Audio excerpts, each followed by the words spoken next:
Hello, everyone, and welcome to the first semesterly Secret World Society Campfire Night. Woo! Yay!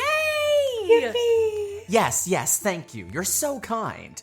I've been thinking about running this for a while, but we never quite had enough members, back when it was just Ani, Mars, and I.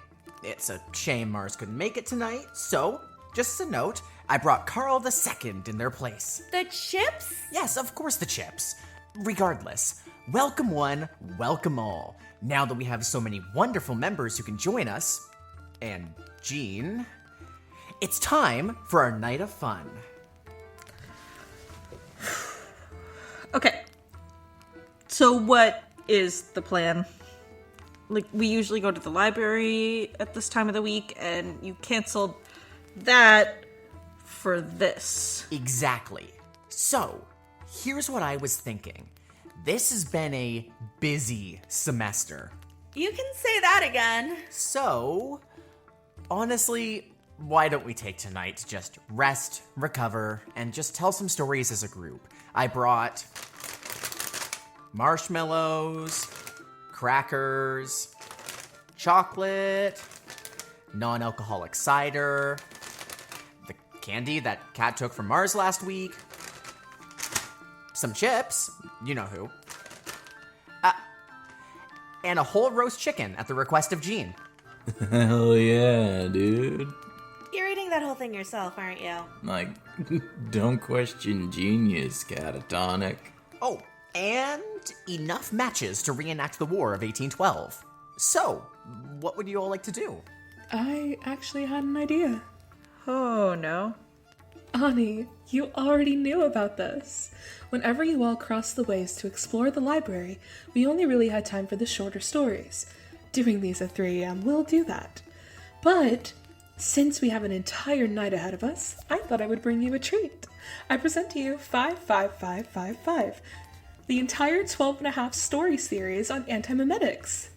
I'm sorry, 12 parts? And a half. That doesn't make it better. Come on, Ani. You know as well as I that when you limit yourself to 30 minutes, you can only do so much. And we have so much time tonight. And this has to be one of the most interesting stories I've personally encountered.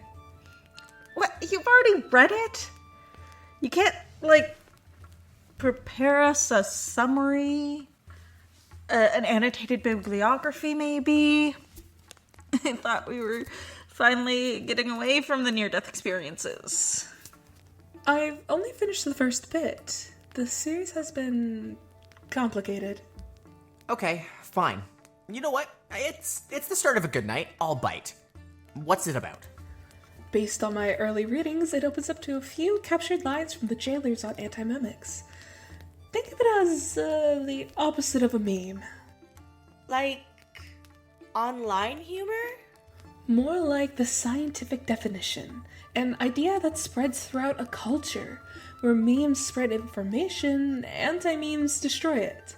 This story is about what happens to things that can't be remembered. Ideas that erase themselves from your mind.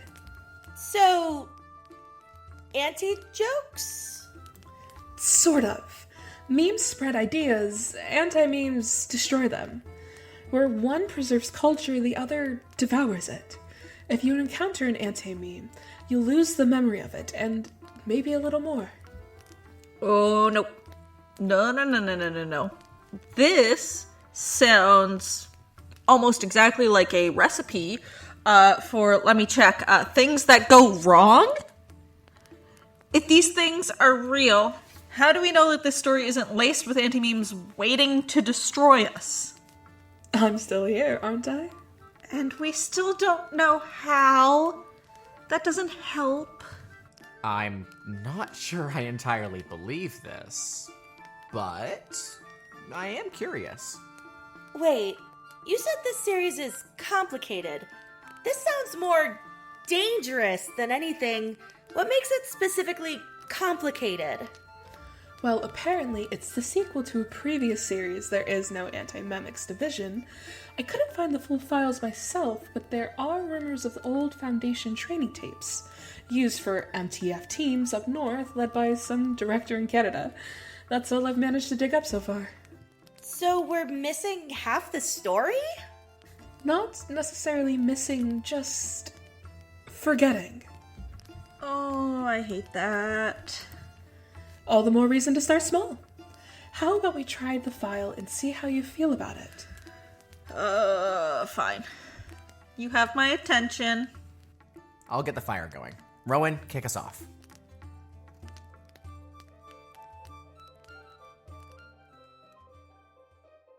Item number SCP-2256. Object Class Elucid. Special Containment Procedures. Information about SCP-2256 is subject to a gradual antimemic corrosion effect. Corrosion occurs at different rates depending on the level of detail and accuracy in the information and the physical complexity of the storage medium. In-depth academic papers, photographs, and information stored electronically decay rapidly. Broad descriptions, pencil sketches, and paperwork decay slowly. Therefore, this electronic database entry should only describe SCP-2256 in broad terms. Detailed information about SCP-2256's appearance, theorized evolutionary ancestry, biology, diet, behavior, vocalizations, lifestyle, intelligence, ecological role, and cultural significance should be stored in hard copy at Site 19, Vault 1053. The rate of corrosion in both data sources should be monitored carefully, although at present no technique is known for halting or undoing such corrosion. Although these antimemetic effects linger and rate elucid classification, SCP-2256 itself is extinct and requires no special containment procedures. SCP-2256 is a species of gigafauna which was endemic to South Pacific Ocean around the islands of Polynesia. SCP-2256 was one of the very few recorded species to have developed rudimentary procedural or antimemetic camouflage, rendering them nearly impossible for other sentient beings to perceive or remember. This adaptation is theorized to have arisen in order to elude predators. SCP-2256 was the largest species to have lived on Earth. Resembling spindly, vertically elongated giraffes or bronciosauruses, adults of the species grew over 1,000 meters in height. They weighed no more than 4 tons, with most of their mass being camouflaged by a very similar adaptation. With their broad, dish-shaped feet, they were able to walk directly on the surface of the ocean without sinking. SCP-2256 navigated the ocean alone to as many as groups as 2,000 individuals. They were reluctant to approach land, especially inhabited islands, usually staying more than 30 kilometers offshore. Because of their height, they were visible on the horizon at any distance. Acquisition. Polynesian natives of the island of Matiki used a substance called tekoka for recreational and religious purposes. As well as being a moderate psychedelic, this drug had mnestic properties, suppressing antimemetic effects and making entities camouflaged in this way easier to see and remember. Thus, the Mikitans were for hundreds of years the only people who could see SCP-22-56. In Mikitan mythology, SCP-2256 were wandering spirits whom the gods had charged with maintaining the horizon, to ensure that the sky and the water never mixed. They were characterized as well-meaning and friendly, but unintelligent and often deficient in their duties, resulting in storms and typhoons. They were called Polo Nangakau, the ones who walk very slowly. This next section has a lot of parts blacked out. Blacked out? Redacted, as per the jailer language, information they wanted or had to hide for one reason or another. I'll just make a noise to mark that. In 1991, an international biochemistry study revealed that the elusive tekoka bear a strong chemical resemblance to the Foundation's own Class W mnestic. A Foundation anthropologist was assigned to follow the blank blank, the Mitikanen legend, and became the first outsider to observe blank 2256. An observation blank was quickly blank on the island to study the creatures. Routine containment analysis found that SCP-2256 was safe and required no special containment procedures, or even particular blank secrecy. History. SCP blank immediately proved to be impossible to capture photographically. Photographic negatives of the species faded into transparency over the blank of a few minutes. Similar decay to blank affected videotape, audiotape, celluloid film, digital and electronic scans, blank. The observation team soon returned most of their equipment to inventory and proceeded using pencils and blank. At the time, it blank believed that such recordings would be effectively permanent. SCP-2256's population declined slightly in 1992 and 1993, then dropped sharply from 1994 onwards. A combination of contributing factors were observed: illness, infertility, and a blank rate of stillbirths. In 2002, a field generator was developed which could penetrate and neutralize SCP-2256's antimemetic blank, allowing for conventional photography. The first and only close-up photographs of one of the creatures instantly killed it. It was concluded that direct observation of SCP-2256 is injurious to blank. The adaptation is believed to have arisen as a means of detecting predators, just as SCP-2256's antimemetic camouflage protected them from those same predators. Use of blank generator was immediately curtailed. It was subsequently hypothesized that the Foundation's ongoing passive observation of the species was intense enough to have harmful effects on SCP-2256, and that blank was what was driving the species blank extinction. Opinions differ sharply blank vertically of this hypothesis, over blank thoroughly it should be tested, and over what blank be done if it proved to be true. Several extreme options were blank, including blank exterminating blank to preserve the data, and completely expunging the data to preserve blank 2256. No firm conclusions blank. In 2003, observations of SCP-2256 was scaled back significantly, and the Foundation blank focused from gatherings blank data to analyzing blank data. However, SCP-2256's population continued to blank. The last individual died near Tokelau, blank, October 30th, 2006. Blank, 2010, blank, discovered blank, the amniotic camouflage blank, also characterized as decay or corrosion, was spreading through the paper records of blank. As of blank, more blank 60% of blank documents are blank, even with blank strong nestic dose. The effects even blank SCP entry itself, despite blank shielding and redundancy and blank system. Since blank extinction, blank new data, blank, it can be generated. It is blank that full contamination blank 3 to 8 years. And done. So is that a story or a lab report? Yeah, what's with this item number and object classification stuff? That's new. It's not supposed to be a story. It's an SCP entry, written in the usual format of the Foundation. They write these documents about the stuff they contain. Hold on. I thought these creatures were extinct. How do they plan to contain it? Death is a form of containment. You got me there! Leerlin, pass the graham crackers, please. Screw it. Sure. Hold on. Here you go. It is weirdly compelling, though. Like, reading a medical paper. There's a lot going on under the jargon. A lot of, like, real people's experience, and they're talking about concepts that are well beyond us. See? I knew you would be interested. Yeah. Listen, interested might be a strong word, but I'm willing to continue. Well, I do have one more of these lab reports before we get back to the real stories. Maybe you could read it, Ani? Me? Why not? You're the best trained in reading these. You said so yourself. You want me to read the memory-eating monster stories? Yes. I've read this one myself. I promise you, it's fine. This one is titled SCP-3125, better known as The Escapee. It covers mostly the same material, but a lot more directly. Fine. Alright. Item number SCP-3125. Object Class Keter. Special Containment Procedures. SCP-3125 is kept inside Cognitohazard Containment Unit 3125 on the first floor of Site 41.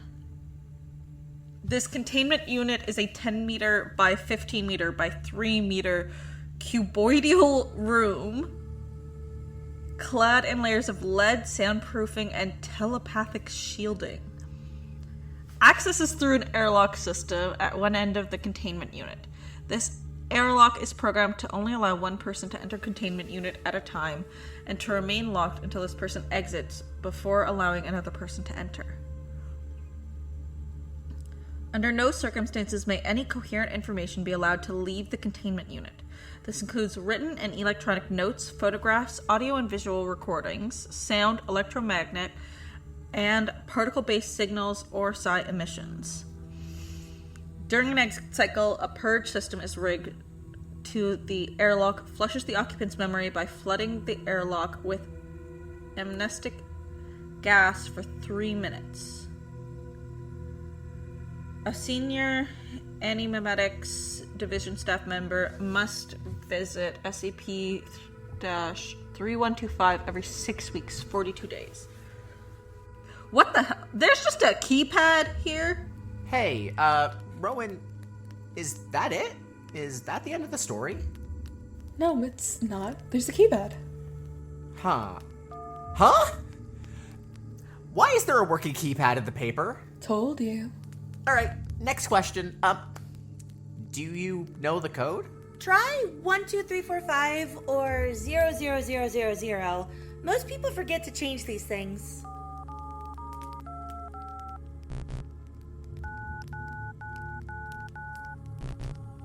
Nope. The code is simple, but not that simple. Keep trying.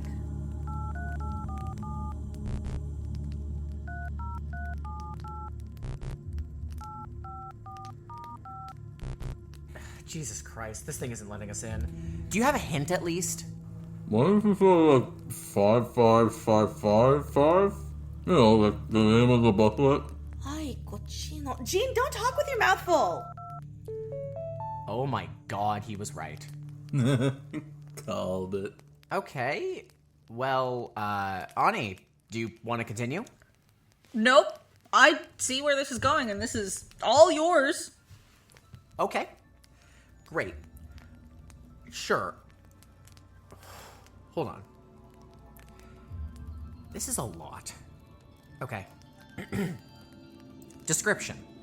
SCP-3125 is an extremely large, see full theta prime dimensional fractal topology attachment 13, Rowan, and highly aggressive, anomalous, metastasized meme complex. Let me try that again. Meme complex originating externally to our reality and now partially intersecting it. You know what? I'm just gonna keep reading, and I'm gonna pretend that nothing else in this document is weird. Cool. SCP-3125 is adapted for survival in an eidetic ecology considerably more violent and hostile than our own. Here, our own refers to human headspace, the set of all ideas which humans have or are biologically capable of having. Because humans have no natural exposure to ideas as aggressive as SCP-3125, human minds have no protective evolutionary adaptations against it. Individuals possessed of SCP-3125 become incapable of entertaining weaker, conventional ideas, and become instead wholly bodily subordinate to the purpose of serving and disseminating the core concepts of SCP-3125. In addition, although undergoing no outwardly visible physical altercation, they cease to be externally recognizable as human. SCP-3125 is not yet entirely present in our reality. Upon its arrival, the highly interconnected nature of human knowledge exchange systems means that it will take no longer than 12 hours, possibly as few as a few hours, to encompass, dominate, and replace all human thought. Oh. At this point, Humanity as an abstract concept, along with all attendant abstracts such as civilization, culture, society, community, and family, will have ceased to exist. The Foundation terms such an eventuality as an MK-class end-of-the-world scenario. The Foundation possesses numerous proven technologies for arresting the spread of such aggressive idea complexes, but these are all rendered unworkable in practice by SCP-3125's Autonomic Defense Response Boundary Layer. Fully assembling a mental picture of SCP-3125 and perceiving its true shape causes SCP-3125 in turn to be able to perceive the observer. It then attacks the observer, killing them. The mechanism of attack is unclear, but appears to be at least partially physical. Mental bystanders, individuals whose thoughts and ideas resemble those of the observer, are also attacked. This invariably includes the observer's entire extended research group, and often their close family, such as parents and offspring. The attack has a net effect of erasing all knowledge of both SCP-3125 and its attack from the world. This informational numbing effect performs a similar function to the anesthetic saliva of a mosquito's bite, enabling SCP-3125 to evade detection prior to its full incarnation. Foundation staff discovering SCP-3125 may be able to escape its attack via prompt use of amnestic medication to erase their knowledge of it. In either case, the net result is that the interior of a suitably shielded containment unit is the only location where it is safe to observe, record, or even acknowledge the existence of SCP-3125. Outside of such a containment unit, a true written description of SCP-3125 would constitute a lethal cognitohazard. SCP-3125 could be effectively neutralized using a machine proposed by the late Dr. Bartholomew Hughes called an irreality amplifier. See Schematics Attachment 129.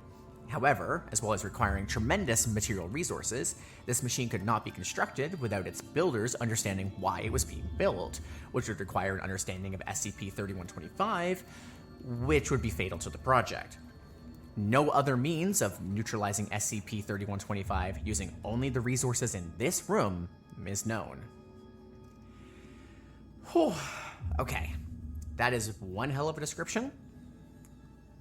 I see everybody's still paying attention to me. All right, great, cool. All right, history. Due to the described defense mechanism, SCP-3125's observation history is almost entirely missing. In particular, it is unclear exactly how this containment unit came to be built and how these containment procedures were established. Much data has been accrued in this containment unit over the course of successive visits by Foundation researchers. This data was brought from the outside in hope of being useful and left here in accordance with containment procedures.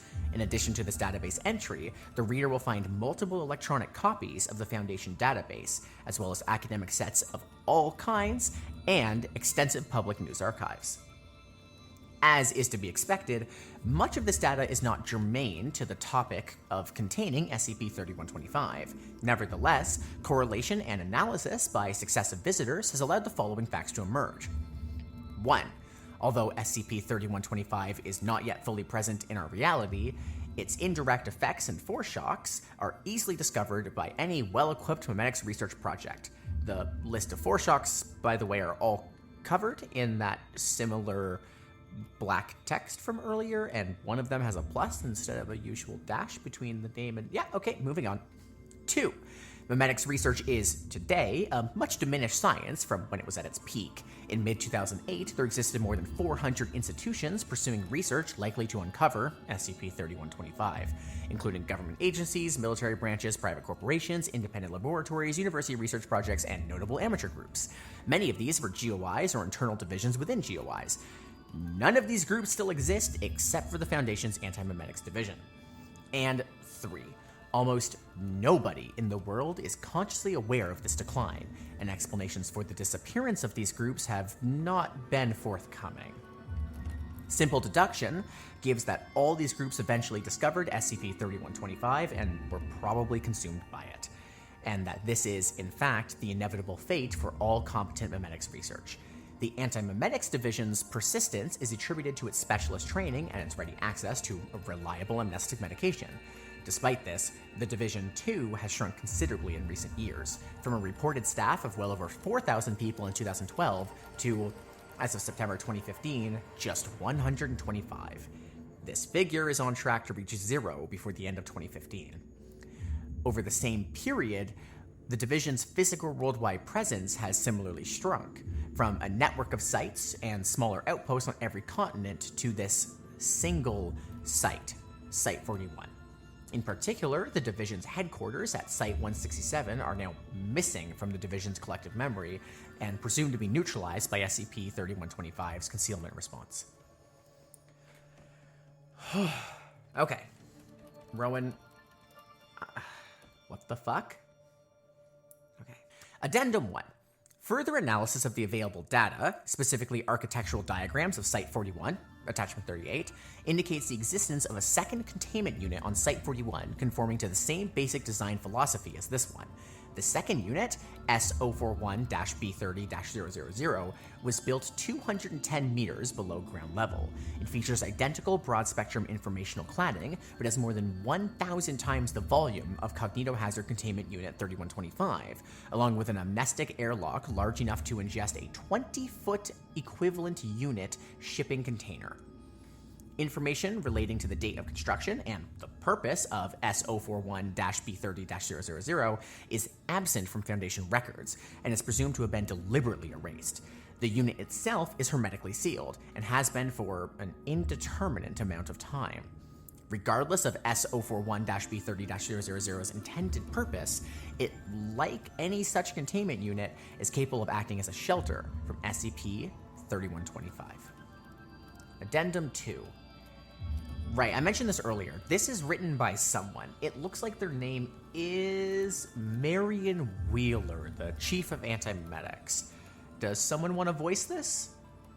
Okay, here. And the rest, hopefully, is blindingly obvious.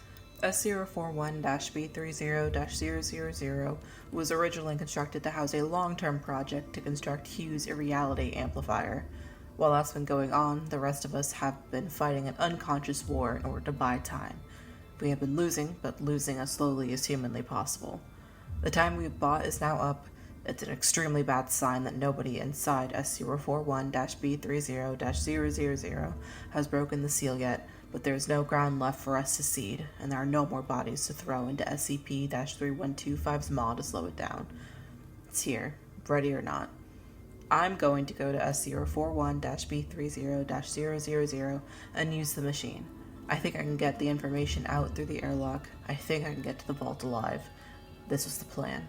It's become garbled in the retelling because of variables, but I know that this was my plan because I know myself. What else could it have been? Standard procedure is that I have to tell you what to do next if this doesn't work. That's the Asynchronous Research Covenant. But I don't have a good picture of who you can even be reading this and alive. In your scenario, there is no machine. Hughes is missing. I'm dead. The site is ruined. And how did you even get in here? Can you be Foundation? Are you conscious? Is there a single word of this which you comprehend? You live in a world bathed with SCP-3125. That's the lost condition. I can't help someone who doesn't exist. Christ almighty, that's dark, isn't it? Is that it? Is it? I think? Hey, Leerlin? Did you mean to drop this? It fell from the second document as it was being read. It's a third addendum. It is. Oh, I really do not like that tone. Told you. Get reading. Oh, great leader. I found your body, and finding your body was a powerfully disorienting sensation for me. I don't mind admitting. I used to know Marion. During the brief period in which I knew her, she wasn't one to admit defeat as easily as you. Still, that was a long time ago. Far be it from me to tell you your business, but I fear you missed a trick. From the evidence I can see, this was never the only Antimemetics Division site. There were others. I imagine they're all effectively invisible to most passerby, of course, just like this one. But I presume that they, just like this one, still physically exist. Your plan, I think, was in place for longer than you now, and since you weren't at liberty to retain its details, you put it into action more than once. There was another vault fitting the description, truck-sized amnestic airlock and all. S167-001-6183. Site-187 is a non-entity, of course, which is most likely why you missed it. It's likely ruined, and it's quite definitely a long goddamn way from here on foot. But still, I think it's better than half a chance. I could die on this boondoggle too, naturally, as the world has become something of a horror show of late. In any case, I trust that anybody following in my footsteps and reading these additional words will have the presence of mind to pursue the same basic strategy, still existing despite everything. Okay, this time I'm sure that's it. I promise you're right this time. Yeah, okay. Then I finally feel right saying this. What the fuck was that? Is this another end of the world story? Far from it, actually. But if you wanted to find that out, you'll just have to keep reading. How much is there left? Enough to bring us till sunrise. Maybe 8 more hours of your usual library explorations. Holy shit.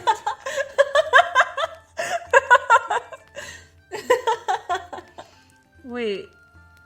That's almost as many as we have done up until now. Are you sure this is the right call? Hey, that's what I'm asking. But I can promise you it's worth it. Ani, what do you think? I mean, I think it's super fucking dangerous, but it may be worth it. At least it feels like real research for once. Okay. Kat?